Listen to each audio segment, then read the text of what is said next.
The moment the ancient formation stirred to life, fate quietly shifted, and no one in that cave would walk away alive. If you enjoy my way of explaining and storytelling, don't forget to like and subscribe. It really motivates me to keep creating. Han Li gently traced the surface of the jade badge with a single finger. As the silver runes shimmered and flickered beneath his touch, he asked almost absently, "So, this is one of the inner pages." The inner pages are inscribed in golden seal script, while the outer pages bear beveled silver text. Golden seal script is far more obscure, recognized by even fewer. The small child replied, a faint, knowing smile playing on his lips. "This is beveled silver text, then. An outer page, and only half of one at that." Yet Han Li showed no disappointment, no trace of regret. It seemed in truth that it mattered little to him. Even if this so-called golden jade tome was indeed a treasure beyond imagination, he was still merely a cultivator of the mortal world, one who might never even reach the deity transformation stage. Such matters were distant, almost unreal. Whether inner page or outer page, it made no difference. He had no intention of indulging in lofty dreams of the spirit realm so prematurely. The small child studied him, his gaze sharp, as if peering straight into Han Li's thoughts. A smile deepened on his face. "At your current level, obtaining an outer page is actually a blessing. Even if you had found an inner page, you wouldn't be able to cultivate it before reaching the spatial tempering stage. After all, immortal arts are manifestations of the great Tao itself. They require the manipulation of the world's origin qi. Only cultivators who have entered the middle realm can truly wield such power. Even those at the deity transformation stage are merely beginning to grasp it. Attempting to cultivate an inner page prematurely would do more harm than good. But outer pages are different. They contain no cultivation techniques. If you can comprehend even fragments of their essence and make them your own, the benefits will still be immense." Han Li lowered his gaze to the golden talisman in his other hand, thoughtful. "Then it comes down to what this half-page contains, and whether it's of any use to me now. Most likely it's some method of talisman crafting." The small child shook his head. "Not necessarily. No mortal cultivator could decipher beveled silver text. That patriarch golden flower likely stumbled upon this page by chance. After recognizing its profundity, he imitated the script and incorporated it into that talisman. Even imitation, when drawn from an immortal source, can produce extraordinary effects." In that case, Han Li said, eyes narrowing slightly, "I'll have to study this half-page carefully when I have the time." "Why not teach me the beveled silver text now?" "I can," the child replied evenly, "but on one condition. Once you understand the contents of the half-page, you must lend it to me as well. Outer pages are not exclusive to humans. Even demon cultivators like myself can benefit from them." "No problem." Han Li nodded without hesitation. "But your knowledge far surpasses mine. Once you've studied it, you'll have to share your insights with me, so I don't miss anything." "That's acceptable," the child said. Then his tone grew more serious. "But understand this, both beveled silver text and golden seal script are known as true spirit texts. They are said to originate from the true immortal realm. Every character contains immense power. If inscribed onto an ordinary jade slip, it would explode instantly. I cannot transmit them through spiritual sense. The only way is the most primitive one, teaching you character by character. It will take time." Han Li gave a faint smile. "Time is the one thing we have. It'll take me at least 2 months to reach the next island. You can teach me along the way." With that, he returned the jade badge to its wooden box, resealed it with the talisman, and stored it carefully within his pouch. Only then did he turn back toward the small child beside the cauldron, smiling but saying nothing. The child let out a wry chuckle. "Very well, let us begin." As they soared through the skies, the lesson commenced. The beveled silver script was first discovered on immortal artifacts that fell from the true immortal realm into the spirit realm. Countless powerful beings devoted ages to deciphering it. Though their interpretations may not perfectly reflect the original meanings, they are close enough. I'll begin with the 100 most commonly used runes in talisman crafting. Han Li listened with unwavering focus. Whenever he encountered something unclear, he immediately asked, unwilling to let even the smallest detail slip past him. The child, for his part, proved to be a patient teacher, answering each question with meticulous care. Thus 2 months passed like a fleeting dream. By the time they neared the next island, Han Li had already grasped the fundamentals of beveled silver text. On that day, as Han Li drifted through the sky, quietly digesting the lesson he had just received, a tiny black speck appeared on the vast surface of the ocean ahead. His heart stirred. In an instant, he accelerated, arriving at the speck in the blink of an eye. It was a small island, no more than 30 to 35 square kilometers, in size insignificant compared to the vast land masses he had encountered before. Yet faint strands of spiritual qi lingered in the air, revealing the presence of a modest spirit vein, though of extremely poor quality. Han Li hovered thousands of feet above the island, his gaze sweeping across the familiar mountain ranges below. His face remained calm and unreadable, yet within his eyes a trace of nostalgia quietly surfaced. This was the Minor Expanse Island, the place he had once called home. Back then, he had not even reached the core formation stage. Now returning after all these years, he stood as a late nascent soul cultivator. The transformation felt almost unreal. Even in his most resolute moments, when he had first left this island in pursuit of the great Tao, he had never truly believed he would one day reach such heights. He lingered in silence for a long while. Then slowly the nostalgia faded. With a soft flicker of azure light, he shot forward once more, vanishing into the horizon. Not long after, the massive island he sought finally came into view. This time, however, Han Li did not approach through the docks. Instead, he chose a secluded corner. A layer of spiritual light enveloped his body as he surged forward, crashing directly into the white restrictions surrounding the island. A thunderous boom echoed. The barrier trembled violently. Through sheer force, Han Li tore his way through, then continued onward as if nothing had happened. His pace unhurried and calm. Moments later, streaks of light converged upon the breach. Several Foundation establishment cultivators appeared, their faces tense with alarm. But by then, the barrier had already resealed itself. After a fruitless search, they could only exchange confused glances before departing once more. By then, Han Li had already arrived at a mountain hundreds of kilometers away. With a flick of his wrist, a formation plate glowing faintly with white light appeared in his hand. He exhaled a stream of azure qi onto it while chanting softly.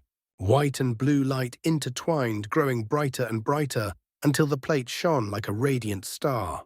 With a light tap, the brilliance receded. In its place, a mirror-like surface appeared clear as water. Upon it, red points of light pulsed rhythmically. Han Li nodded in satisfaction. Rising into the air once more, he fixed his direction and set off. Soon he hovered above a certain estate. Looking down at the familiar grounds, a flicker of disbelief crossed his face. Isn't this the Gu clan manor? Why are Wen Siyue and the others here? He made no effort to conceal himself, and his presence quickly stirred the mortals below. Moments later, 2 streaks of light shot upward, arriving before him almost instantly. An elderly man and a middle-aged man emerged, both at the Foundation establishment stage. You are... Han Li frowned slightly. But the moment they saw his face, both men froze, then immediately bowed deeply. Their expressions filled with shock and reverence. We pay our respects to Senior. We were unaware of your arrival. Please forgive us for our lack of preparation.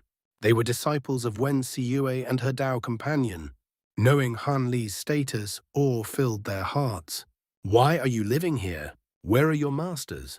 Han Li asked calmly. This residence belongs to one of my in-name disciples, the elderly man replied respectfully. So I brought everyone here. Master and his Tao companion prefer solitude. They are cultivating in a temporary cave dwelling nearby, along with their daughter, an in-name disciple, from the Gu clan. Han Li's expression shifted subtly. Yes, Senior, you know of the Gu clan. Unease flickered across the man's face. I had some dealings with their patriarch. Over 200 years ago. The elderly man was stunned. "And now I return here again," Hanli murmured softly. "It seems I have some lingering fate with the Gu clan after all." His tone turned firm. "I'll meet your masters first. Bring your Gu clan disciple to see me later." "Yes, of course," the elderly man replied, both relieved and excited. Hanli gave a slight nod. His spiritual sense expanded outward quickly, locking onto Wen Siyue's location. Hanli transformed into a streak of azure light, slicing through the sky before descending upon a plateau halfway up a modest mountain. He stood before an unremarkable rock face, plain-weathered and utterly devoid of distinguishing features. Yet his eyes lingered upon it for a moment before he flicked his sleeve. A surge of azure light swept forth like a tide. With a heavy thud, it struck the rock face. At once, the mountain's surface shimmered, a ripple of light spreading across the stone like water disturbed by a sudden breeze. The rock face blurred, wavering as though it were nothing more than an illusion. Then slowly reality peeled away. A massive stone door, several tens of feet tall, emerged from concealment. White spiritual light pulsed across its surface in ceaseless waves, the unmistakable sign of a powerful restriction laid upon it. Hanli observed it silently for a moment. Then with a casual motion, he released a small burst of flames from his palm. The fire vanished into the stone door without a trace. Moments later, a voice rang out from within, bright, unmistakably elated. "Senior Han, we're so glad you've arrived. Please wait just a moment. My Dao companion will come out to welcome you right away." A few breaths passed. Then the white light across the stone door flared violently, flickering several times before fading into stillness. A deep rumble followed as the heavy door slowly swung open. From within the cave abode two women and one man emerged. It was Wen Siyue, her Dao companion, and their daughter. Hanli's gaze settled upon the young girl, and for the briefest moment he was taken aback. Gone was the frail, sickly child he once remembered, her body thin and her complexion tinged with a pallid yellow. In her place stood a graceful young woman, radiant and poised, bearing more than a passing resemblance to her beautiful mother. The poison that had once plagued her was long gone. This, he realized, was the person she had always been meant to become. Wen Siyue stepped forward first. Of the three, she was the most familiar with Hanli, and a captivating smile blossomed across her face as she performed a respectful curtsy. "We pay our respects to Senior Han. We did not expect you to arrive so soon, and thus failed to prepare a proper welcome. Please forgive us for our negligence." "My journey was smooth," Hanli replied, waving a hand lightly, dismissing the formalities. "I arrived earlier than expected. We have been eagerly awaiting your return, Senior. Please come in and rest within our humble cave abode." She stepped aside gracefully, inviting him in. Hanli nodded, though his gaze drifted once more toward the young woman. "I would also like to see how far your daughter has progressed in the formation manual I left her. If her mastery is sufficient, I may take her as my disciple." At his words, a faint blush spread across Tian China's cheeks. She lowered her head at once, unable to meet his gaze. But Wen Siyue and her Dao companion could hardly contain their joy. They hurriedly ushered Hanli inside. Hanli remained within the cave abode for an entire day and night. During that time, Wen Siyue and her Dao companion, along with their Foundation establishment disciples, came one after another to pay their respects. The elderly man from earlier also arrived, bringing with him a young boy of 7 or 8 years. The two entered the cave abode, yet did not emerge again for quite some time. Another day passed. Then from the small mountain, a streak of silver light shot into the sky within it, the indistinct silhouettes of a man and a woman. After a few flashes, the streak vanished into the distance. A month later, far away within the heavenly south region, countless kilometers removed from the scattered star seas, lay a vast, barren valley. Several black-robed cultivators flew through the air upon their respective treasures. Their movements were steady, even graceful, yet undeniably slow. It was clear at a glance that none of them possessed particularly high cultivation. After some time, they veered toward a sheer rock face and disappeared into a carefully concealed cave entrance. More than 100 feet inside, They arrived before a stone door shimmering with spiritual light, its surface marked by the presence of a restriction. At the forefront of the group stood a burly, imposing man clad in black robes. He strode forward, formed a hand seal, and began to chant under his breath. Time passed. At last he raised his hand and unleashed an incantation seal. It vanished into the stone door, sending ripples through the barrier of light. The door trembled, then slowly rose. "Which junior martial brother is it?" Before they could even enter, a languid voice drifted from within. A mass of black chi surged outward, reaching the burly man in an instant before dispersing, revealing an elderly man with pale, ghostly features. "Oh, so it's junior martial brother Meng. Are you here to relieve me?" The elderly man's expression darkened at first, but upon recognizing him, it softened into a smile. After all, Meng was a mid-foundation establishment cultivator, while he himself was only at the early stage. "Indeed, Senior Martial Brother Fan, I've been assigned to take over the guarding of this spirit mine." "Is this cave the entrance?" Meng asked flatly. "Haha, straight to the point as always. Yes, this is the entrance. But is this really all the manpower you've brought? It seems rather insufficient. Our ghost spirit sect is not what it once was," Meng replied with a cold snort. "Most disciples are deployed to resist the controlling spirit sect and devil flame sect. It took considerable effort just to assemble this group. Fortunately, this is within our core territory. We're only overseeing mortals, it should suffice." The elderly man sighed softly. "I suppose that cannot be helped. You'll have to work a bit harder then." "That's enough idle talk. Show me the mine." "Of course. This way." He resealed the stone door and led the group deeper inside. After many twists and turns, they arrived before a massive fissure dozens of feet wide, descending into the earth below. Dim light flickered within. Two chi condensation disciples stood guard at the entrance, quickly rising to bow as the group approached. Without pause, the elderly man led them downward. 15 minutes later, they had traversed nearly the entire mine. The tunnels were labyrinthine, twisting, branching endlessly. Within them, numerous mortal laborers toiled mining spirit stones. The elderly man guided them like a seasoned host, his familiarity with every passage evident.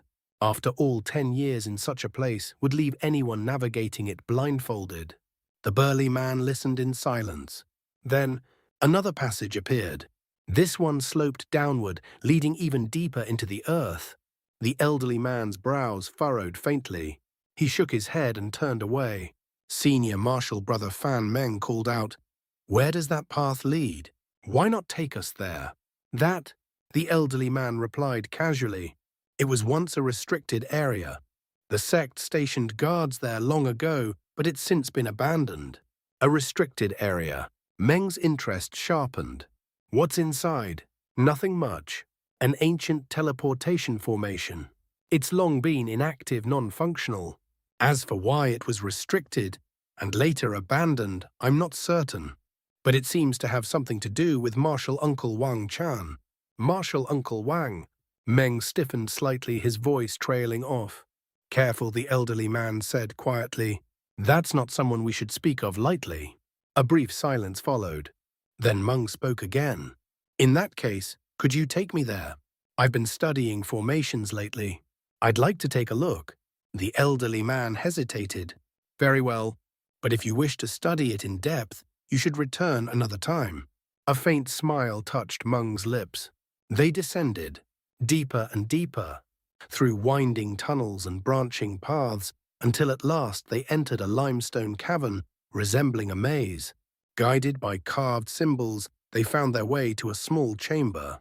At its center lay an ancient hexagonal teleportation formation. "This is it." Meng's eyes gleamed. "So this is an ancient teleportation formation." He circled it slowly, gaze fixed, utterly absorbed. The elderly man watched with a quiet smile. The others lingered near the entrance, too wary to approach. After some time, the elderly man spoke again. "It said this formation is still intact. The issue likely lies with the one on the other end. Otherwise, I'd be curious to see where it leads myself. In any case, you'll have years to study it. Let's head back." Meng did not move, his back still turned. Head back, he murmured softly. There's no need. His voice was calm, too calm. This place is quiet, peaceful. A pause.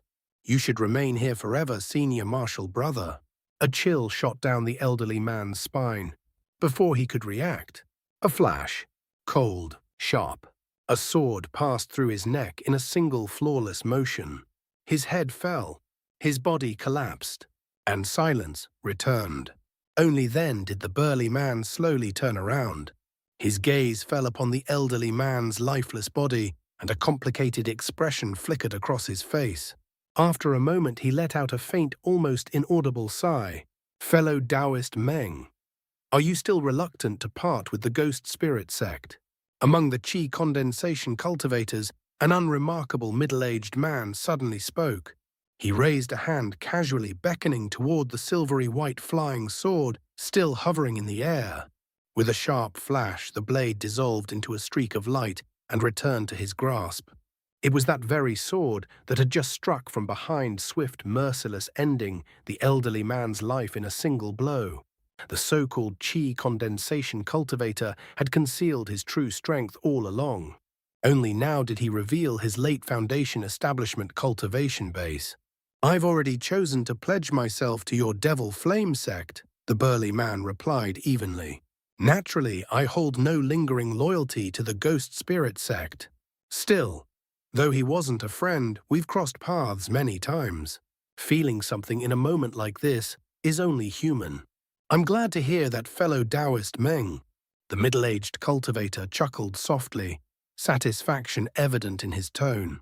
Ever since the Ghost Spirit sect lost 2 nascent soul cultivators and a large number of core formation experts over a century ago, its strength has dwindled. It no longer deserves to rule an entire empire. This time our controlling spirit sect, Devil Flame sect, and the rising Blood Slaughter sect have joined forces. There is no possibility of the Ghost Spirit sect surviving this storm. In the future, it is the Blood Slaughter sect that will take its place among the Devil Dao. You chose wisely, abandoning a sinking ship at the perfect moment. As his words fell, the other black-robed cultivators no longer concealed themselves. Their auras surged outward one after another, revealing Foundation establishment cultivation bases. Every single one of them belonged to the Devil Flame sect. As long as your sect honors its promises, Meng said with a thin, insincere smile, I'll naturally give you my full cooperation. Haha, you needn't worry about that.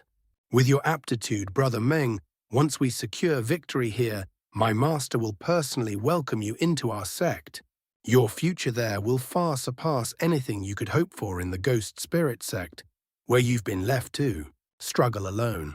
The middle-aged cultivator glanced around, his expression growing smug. This place is perfectly secluded, an ideal location to conceal our forces without drawing attention. Thankfully, Master provided these aura concealment talismans. Otherwise, deceiving that man's spiritual sense would not have been so easy. Meng nodded faintly, his gaze cold.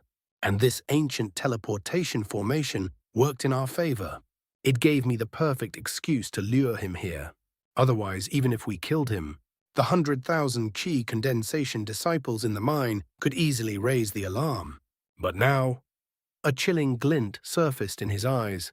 Now that he's dead, we can gather them all and wipe them out in one sweep. Excellent, the middle-aged man said, approval flashing across his face. We'll proceed as you suggest. Meanwhile, one of the cultivators had already retrieved the elderly man's storage pouch.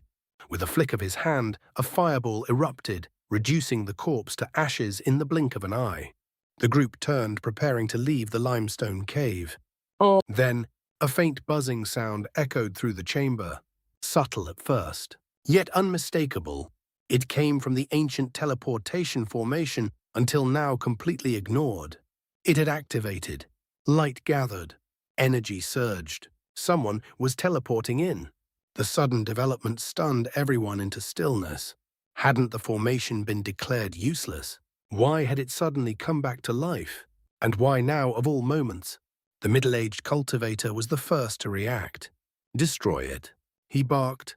No matter who's coming through, we cannot let them interfere. His flying sword shot forward once more, slicing through the air in a streak of cold light. The others snapped out of their shock, summoning their treasures in rapid succession. A barrage of attacks rained down upon the formation. Boom, boom, boom. Explosions thundered through the cave, but the blazing white light erupting from the formation surged outward, effortlessly repelling every single attack. A wave of shock swept through the group. They did not know that an ancient teleportation formation could indeed be destroyed with ease, but only before activation. Once the teleportation process began, immense spiritual power would flood the formation. At that point, unless one possessed core formation strength or higher, it was indestructible. Otherwise, ancient cultivators would have long perished, their teleportation sabotaged from afar. And so, before their stunned eyes, a man and a young woman appeared within the formation. Their figures wavered slightly, their bodies still adjusting, recovering from the disorienting effects of teleportation. The middle-aged cultivator's eyes narrowed. The man looked to be just over 20, the girl no more than a teenager. He swept his spiritual sense toward the girl first. High condensation stage. Relief surged through him. In the cultivation world, appearances could deceive youthful faces, often concealed ancient monsters. But this girl posed no threat. As for the man, though young in appearance, his cultivation remained unknown. Still, few male cultivators bothered to alter their age. At most, foundation establishment. That was his conclusion.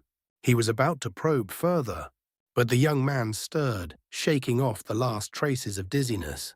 The opportunity was slipping. Kill them, he shouted. Strike first. End it before they recover. Wait, don't. Meng's voice rang out, laced with unmistakable panic. But it was too late. The Devil Flame Sect cultivators obeyed only the middle-aged man. Ignoring Meng entirely, they unleashed their attacks without hesitation. The middle-aged cultivator himself merely assumed these two might be acquaintances of Meng's and deliberately disregarded his warning. Just as the barrage of treasures descended, a cold voice echoed, "Looks like all of you are courting death." Boom! An explosion of blinding azure light erupted from within the formation, like a newborn sun igniting in the depths of the cave. Every incoming treasure shattered instantly upon contact, disintegrating into fragments of fading light. From within the brilliance, golden sword chi shot forth, swift, merciless, silent. In the blink of an eye, every Devil Flame Sect cultivator, including the middle-aged man, was slain. Not a single scream escaped them. Silence returned. Only Meng remained, unharmed, yet utterly frozen. His face had drained of all color, terror etched into every line. "You recognize me?" The young man stepped forward from the fading light, his expression cold as frost. The young girl followed behind him, quiet and obedient, clearly his junior. The man was Han Li. Having repaired the formation on the other side, he had returned at last to the Heavenly South region. And the girl was Tian Qin'er. Meng collapsed to his knees instantly. "Senior, years ago I followed an elder of my clan and witnessed your might during the Mulan invasion. I have never forgotten your appearance." The Mulan invasion? Han Li let out a faint chuckle. That was long ago. I didn't expect anyone to still remember. His gaze sharpened slightly. "You're a ghost spirit sect disciple. Those people, were they your fellow disciples?" Meng hesitated, just for a heartbeat, but the chill in Han Li's eyes crushed any thought of deception. "No, senior. I am from the ghost spirit sect, but they were cultivators of the Devil Flame Sect." "Good." Han Li's voice turned icy. "Had you claimed they were your fellow disciples, I would have killed you on the spot." Meng felt as though he had been cast into an abyss of ice. Any lingering thought of lying vanished completely. Behind Han Li, Tian Qin'er quietly observed the surroundings, curiosity flickering in her eyes. "I have no interest in your motives," Han Li continued calmly. "But I do have questions. You will answer them truthfully." "Yes, yes, senior. I will tell you everything." It has been many years since I last returned to the Heavenly South region. Tell me what has happened in the cultivation world over the past century. Meng didn't dare hesitate. 80 years ago, the mystical sect of Tianlu Nation wiped out the fire spirit sect in a single night. He spoke rapidly, recounting event after event. Han Li listened without expression, interrupting only occasionally with precise questions. Time passed. 2 hours. At last, Meng fell silent, his lips dry, his heart pounding. Han Li remained quiet for a moment. Then, "What of the drifting cloud sect?" he asked. "Has anything significant occurred? Is Elder Cheng still in charge?" Meng hesitated. "The drifting cloud sect lies far from here. I don't know much, but I believe the sect is now led by a senior with the surname Lu.